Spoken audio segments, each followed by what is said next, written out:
Now tell me, what's the scariest thing in the universe? What, besides Darth Vader and a lightsaber? Well, actually, I was asking about black holes, swallowing anything that comes too close without doubts or regrets. Blinding supernovae, mysterious hypothetical wormholes. Yeah, probably not. Because the most terrifying things in the universe are likely to be rogue planets. Ooh. Nomads, orphans, sunless, unbound. That is what these creepy worlds are called. They have no sun. Unwanted in their star systems, they were once ejected into the soulless emptiness of space. And some of them didn't even have their own star systems. They were born lonely. Rogue planets don't have sunlight. The never-ending night reigns on their surfaces. No light means no warmth, and almost no chance of any kind of life to be able to survive in these frozen worlds.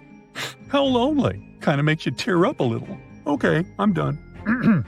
But how do rogue planets get born? When planetary systems, including our solar system, form, it can get messy. Most planets appear from the cosmic dust that is floating in space around a newborn star. And when these planets form, they push one another. This gravitational game of tag often shoves some planets toward the edges of the newly formed star system. And sometimes, one or two of them get ejected from their home altogether. There are also nearby stars that can play with planets too. Stars aren't often born on their own. Clusters of dozens to thousands of stars can appear in space. And in such a crowded environment, it's not a rare occurrence when a star with its own planets steals away a planet or two from another star. After getting a new planet, it can keep it for itself or throw it away into the dark, deep cosmos. Some free-floating planets pop up in a different way, with no parent star to help them. Like stars, they form from collapsed clouds of gas and dust, but since they are too weak, they can't put on enough weight and can't start nuclear reactions that make stars emit light. Such planet-like objects are known as failed stars. Or planets can go rogue after their parent stars disappear. Yes, sometimes stars go out, destroying some of their planets in the process. At the same time, the most distant ones, located in a safer zone, are left more or less intact. But the enormous force of a supernova ejects these planets away from the former star at a tremendous velocity. In any case, astronomers think there may be more rogue planets in our home Milky Way galaxy than anyone ever suspected. A recent simulation has shown there might be billions of them. But the problem is rogue planets are very hard to detect. You know, it's a tricky feat to find any exoplanet, even when it belongs to a planetary system. After all, planets don't give off their own light like stars. That's why when astronomers want to locate an exoplanet, they look for something blocking the light of its parent star, and it's usually the very planet passing between the star and the observer. But researchers can't use the same technique with free-floating planets because there's no parent star and thus there's no light to get dimmer. Another method of detecting exoplanets is the radial velocity method. It detects the planet's gravitational effect on its parent star. But, as you may guess, it doesn't work with rogue planets either. Luckily, there are still some ways we can detect these space wanderers. Imagine a line of sight between a telescope on Earth and a distant star. When an object crosses that line, its presence is likely to bend and magnify the light of the star. This makes it appear brighter than usual. The trickiest part is to figure out whether this object is a rogue planet. It's true that the stars whose light such celestial bodies bend can't be their parent stars. They're too far away. But there might still be a small parent star invisible because of the glare of the main star. And astronomers have to wait for a long time, sometimes up to a decade, for the main star to move a bit. Then they can finally check if there's also a parent star out there. If there's no parent star in sight, then it's proven the planet is traveling solo. Not apparently. So far, astronomers have identified at least 70 rogue planets or candidate rogue planets. At the same time, we know about more than 5,000 exoplanets in planetary systems. That's a huge gap that proves that detecting rogue planets is a tricky business. Interestingly, free-floating planets might not be as lonesome as we think. They can potentially have moons of their own. They might even take them along when they get pushed out of their cosmic homes. But could a free-roaming world, and possibly its moons, find a new home near a different star? Some experts think it's unlikely. The universe is a very spacious place, and even a large star with an incredible gravitational pull is hardly able to catch a fast-moving planet. For example, in 2017, an interstellar guest, an asteroid the size of a skyscraper, appeared in our solar system. It barreled through the solar system and just kept going without stopping or even slowing down. Now let's have a look at a rogue planet we have managed to spot. Just 20 light-years away from the Sun, a bizarre rogue planet is roaming the Milky Way galaxy. And even though this planet doesn't orbit any star, it still has an incredibly powerful magnetic field, 4 million times stronger than that of our Earth. The exoplanet, with this crazy long name, also produces amazing auroras. When it was discovered a few years ago, astronomers were almost sure they had detected a brown dwarf. This is an object too large to be a planet and too small to be a star. But later, scientists got some evidence that the space object wasn't big enough to be a brown dwarf. The planet sure is a mammoth among its peers. It's 1.2 times as wide as the largest planet of the solar system, Jupiter, and more than 12 times as heavy. Astronomers think the exceptionally strong magnetic field helps the planet produce such auroras. But the most curious thing is that they're generated in a different way than auroras on Earth. It might be because the exoplanet's moon helps the planet create these light shows. To find more amazing rogue planets, NASA's Nancy Grace Roman Space Telescope is going to conduct a survey using the powerful techniques of a wide-field telescope. The stars in our Milky Way galaxy move all the time, and chance adjustments of the telescope can help researchers spot rogue planets. But there's one drawback. We won't know the distance to such a planet even if we find one. There's one more mission concept called Cleopatra, the clever NASA acronym for the Contemporaneous Lensing Parallax and Autonomous Transient Assay. See, I told you it was clever. It might be able to exploit parallax effects to calculate the distances to rogue planets. Parallax is a shift in the position of a foreground object when seen by observers in slightly different locations. Could Earth one day turn into a frozen sphere aimlessly floating through space? Unlikely. Since our sun isn't going to blow up one day, our world isn't likely to be pushed out of the solar system by our star going supernova. But a rogue planet could cause life on Earth to end. Oh boy. One day, such a space intruder might push Earth out of the habitable zone near the Sun and take its place. And our planet would have to retreat to an extreme orbit farther from the Sun. The climate all over the planet would start getting colder and colder, turning first half of the planet, then our entire world into an icy desert. There would be a lack of food and other resources. It'd be getting darker and darker. There wouldn't be enough light for planets to get energy. They would wither, and animals that used to feed on them wouldn't be able to find food. Most species would go extinct. The farther our planet would be from the Sun, the weaker the star's gravitational pull on our planet would be. In the end, our beautiful Earth would get too far away from its main source of light and heat. It would turn into a lifeless piece of rock covered with a thick layer of ice. Wow, bummer. But hey, don't worry, I guarantee that will never happen. At least, not on my watch. Zombies, the undead creatures with a big hunger for flesh. They're usually depicted as strong but mechanical beings. They don't waste their time in chit-chat, although they might grunt a little. It turns out the concept of zombies existed long before they hit the big screen. The ancient Greeks can be considered to be the first to fear the undead. Archaeologists found skeletons pinned down by rocks. Someone might have aimed to prevent the bodies from coming back to life. Yet, the most fascinating discovery comes from Haiti, where zombie folklore has deep roots. These legends have existed for ages, starting in the 17th century. Here, zombies and voodoo are connected. Many voodoo practitioners today see zombies as myths. Still, some believe that bokors, which are voodoo practitioners, can revive people as zombies using special mixtures made from toxic ingredients. These creatures made their movie debut in 1932 with White Zombie, along with iconic monsters like Frankenstein and Dracula. The movie drew inspiration from Haitian stories and revolved around a voodoo master turning people into zombies to work in a sugarcane mill. It laid the groundwork for future zombie horror and paved the way for the subgenre to thrive. But it was George Romero's Night of the Living Dead, made in 1968, that truly established zombies as a cult favorite. Interestingly, their portrayal in this movie also reflects social and political issues. Classic zombie movies make us tense, squint, and hold our breath, while comedies leave us laughing so hard that our cheeks hurt and we can barely catch our breath. Directors tweaked the survival instinct and the genre itself to get more creative.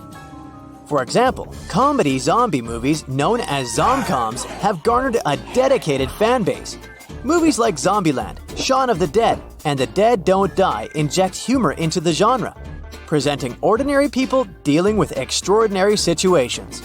The contrast between the zombie scenario's absurdity and everyday life's mundane aspects adds a comedic twist. These films offer a break from reality and allow viewers to imagine how they might navigate a zombie apocalypse, often leading to hilarious and unrealistic solutions. Then there are films like Warm Bodies that added romance to the Zombieland. What else? Even Scooby-Doo went on a zombie island. Movies like 28 Days Later and Resident Evil captured collective fears and offered terrifying depictions of a dystopian world. The popularity of zombies further skyrocketed with the hit of The Walking Dead. Television played a huge role in the rapid rise of zombie popularity. While movies and video games were still gaining traction, The Walking Dead surely took the craze to new heights. So what is it about these gruesome, brain-devouring beings that we find so captivating? One of the main attractions is the violence and gore they offer. The undead provide endless opportunities for special effects that other horror genres often don't explore. Plus, there's something about these slow-moving and seemingly unintelligent monsters that make us believe we could handle them. It taps into our innate survival instincts and fantasies of escaping society's constraints. It's no wonder zombie-themed survival guides like Max Brooks' famous book, The Zombie Survival Guide, have also gained popularity. Zombies stand apart from other monsters, like vampires and werewolves. Vampires and werewolves generally represent power and romance, but there's nothing glamorous about being a zombie. They aren't scary because they're strong. They're frightening because becoming one would be the end of your consciousness. Unlike vampires and werewolves, zombies threaten our way of life. In movies like Romero's Dawn of the Dead, they symbolize the collapse of society. It's no coincidence that zombies have risen in popularity during uncertain times. In the face of global events, people find solace in exploring their fears through these stories. They provide a fictional glimpse into a world on the brink of collapse, allowing us to ponder the end while still finding comfort in the fact that it's all make-believe. The entertainment world knows it well. People absolutely love getting scared. Horror is a big hit, and zombies are more than happy to be the ones scaring us. Part of our attraction to these creatures is related to the pleasure we get from horror. It seems to go against our natural instincts. We normally tend to go towards positive experiences and avoid anything that makes us feel bad. Horror should be something we run away from, but many people not only face it head-on, but actively seek it out when it comes to content. This puzzling phenomenon is known as the horror paradox. There are 4 likely reasons why this horror paradox exists. Firstly, I know it may sound contradictory to what I've just said, but bear with me. Horror can actually make people feel good. When we watch a horror movie, it triggers our fight or flight response and gets us all revved up. Interestingly, this heightened feeling doesn't just fade away when the movie ends. It lingers on, intensifying other experiences we have afterwards. For instance, let's say you take someone on a date to see a zombie movie, followed by a lovely dinner and some dancing. Thanks to the lingering feeling from the movie, the dinner and dancing may feel even better, leading to an overall positive memory of the entire evening, including the scary movie. And those positive memories make us do it all over again, including watching more scary movies. Keep it in mind if you have a date soon. Hey, just saying. The second reason for the horror paradox is what we call genome lag. It's the idea that our ancient nervous systems haven't caught up with rapid technological advancements. Our sense of sight, in particular, played a vital role in our ancestors' survival by helping them detect potential environmental threats. Our brains have become extremely skilled at spotting movement, and they don't easily distinguish between real-life movement and what we see on screens. So when we watch a horror movie, our brains interpret those moving images as real and trigger a genuine physiological response. Some theorists suggest that experiencing terror through horror movies is a way for us to participate in a primal rite of passage, much like our ancestors did. Back then, they would undergo trials or tasks to prove their readiness for adulthood.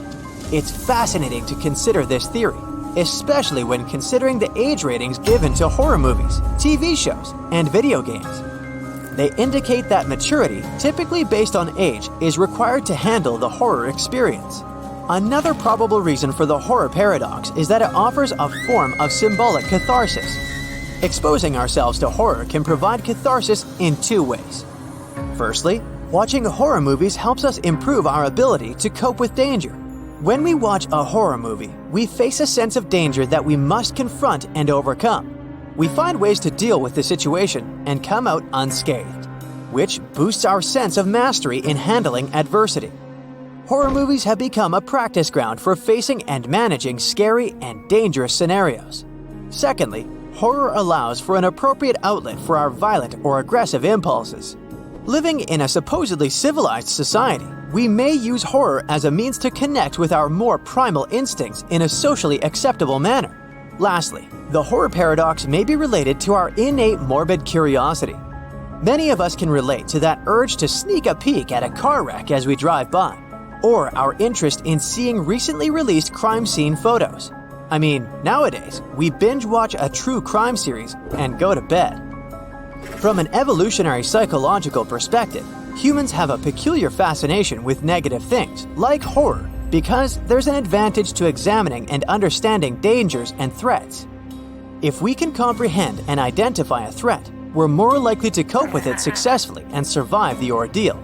That's why the zombie phenomenon has truly taken off, captivating audiences in various mediums and embracing creative and unexpected twists. So whether you're watching a zombie romance or joining a zombie-filled game, these undead creatures have carved their place in pop culture, stumbling into our hearts and keeping us entertained. Zombies are here to stay. The year was 536. Changes happened fast, literally overnight. People began to wonder if it was indeed the end of the world as they knew it. They soon noticed that their silhouettes didn't cast any shadows, even at noon. The sun was becoming weirder by the day, turning bluish in color. The moon had lost its shine altogether. Soon enough, it already looked as if the seasons were all mixed together in one single day. Frost and snow started to appear in the middle of summer. The ocean seemed to become angrier too, with currents moving at unseen speeds. At one point, the sun was only shining for about 4 hours a day, and it had lost most of its power. The rain stopped falling altogether, and the temperatures dropped lower than ever before. If you look at historical writings from back then, it's easy to see why people lost all hope. Since there was no sun and no rain, crops were badly affected. There was not much food going around for people or animals. Territories that now belong to Italy or Ireland, to Japan and Central America were all affected by what would become a decade-long thick fog that shifted the planet's temperature. The human population decreased by about 100 million, while those that survived seemed to have lost their sense of purpose. So soon enough, cities collapsed. It's for good reason that the year 536 is considered by a lot of historians to be the worst time to be alive. It took scientists years to figure out this mysterious period in our history and what might have caused such a shift in the global climate. But with the help of an ultra-precise analysis of ice from a Swiss glacier, we might finally have the answer. The team behind the research figured out that the culprit was a volcanic eruption that began in Iceland. The result was a large amount of volcanic ash getting transported all over the northern hemisphere at the beginning of 536. This event was followed by two other similar eruptions, one in 540 and the other in 547. If that wasn't unlucky enough, the world would soon be overwhelmed with disease, which disrupted the world's economy. It took humankind until 640 to bounce back to normalcy. Even though we have this piece of the puzzle in place, how can a volcanic eruption on a small island cause so much damage? It turns out that when a volcano erupts, large amounts of sulfur, bismuth, and other damaging substances get mixed in the atmosphere. The larger the eruption, the more substances get sprayed into the protective gas layer. All these elements create an aerosol veil which acts like a mirror. It reflects sunlight back into space. As a result, the whole planet gets darker and colder. And if we look at the data, it makes a lot of sense. Almost every unusually cold summer we've had over the past 2,500 years happened after a volcanic eruption. Back in the 6th century, these eruptions occurred really fast, one after another, which could also explain why the whole period lasted 18 months. This wasn't the only year that baffled scientists when it came to Earth's climate. The year 1816, for example, was also dubbed the year without a summer. Mount Tambora in Indonesia is probably to blame for this one, since it erupted in 1815. This event was the largest of its kind in 10,000 years. As a result, the global average temperature ranged by almost 2 degrees Fahrenheit.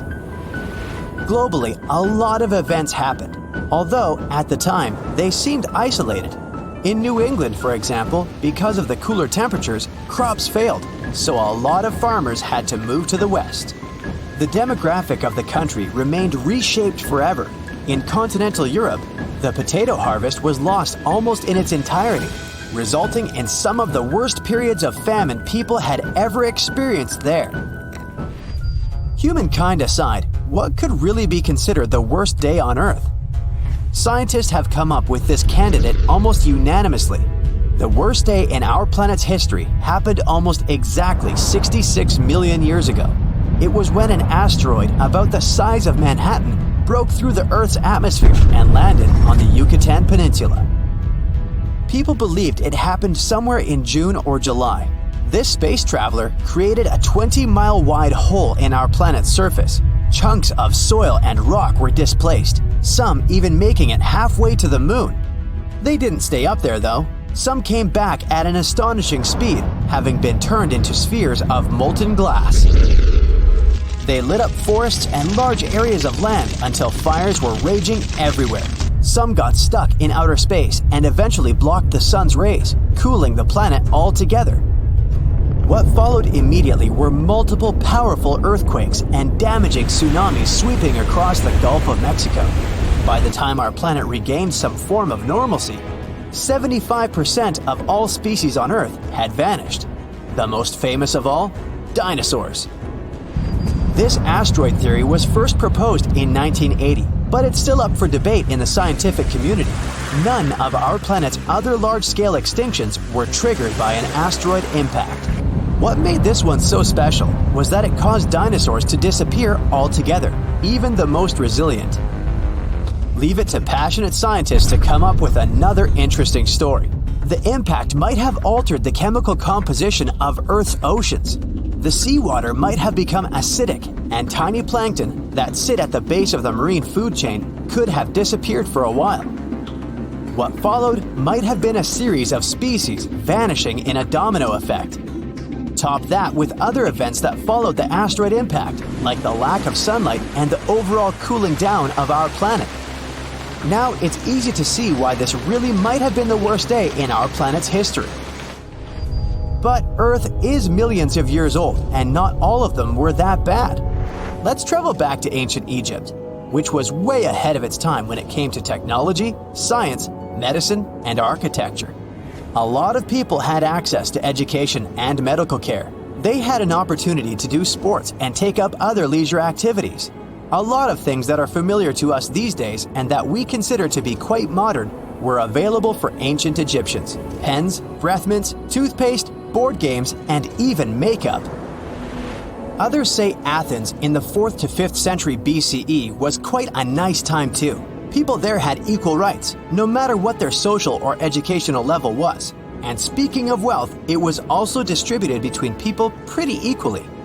If you had lived in those days and liked wandering through the city, you might have stumbled upon Aristotle, Plato, and Hippocrates. Their ideas became the base of what we now know as Western civilization. Theater, literature, and architecture also flourished during that time. Italy during the Renaissance period was also pretty nice. That's when the country saw an economic, cultural, and artistic transformation following a gruesome period of famine and disease. Workers now had the ability to ask for better working conditions and higher wages. The economy was flourishing too, which allowed arts and culture to expand. Wealthy members of Italian society had enough funds to become patrons for artists, writers, architects, and scientists.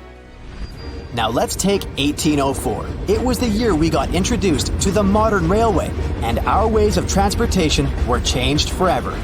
It was the year when Englishman Richard Trevithick came up with the first practical steam locomotive. It was the first time when a large number of passengers were transported over a really long distance. And how about the year 1876? That's when the telephone was invented. Can you imagine a life without your cell phone today? It was Alexander Graham Bell that patented the first phone in the 19th century. As for the cell phone, it was Martin Cooper, an engineer from Motorola, who came up with the first handheld phone.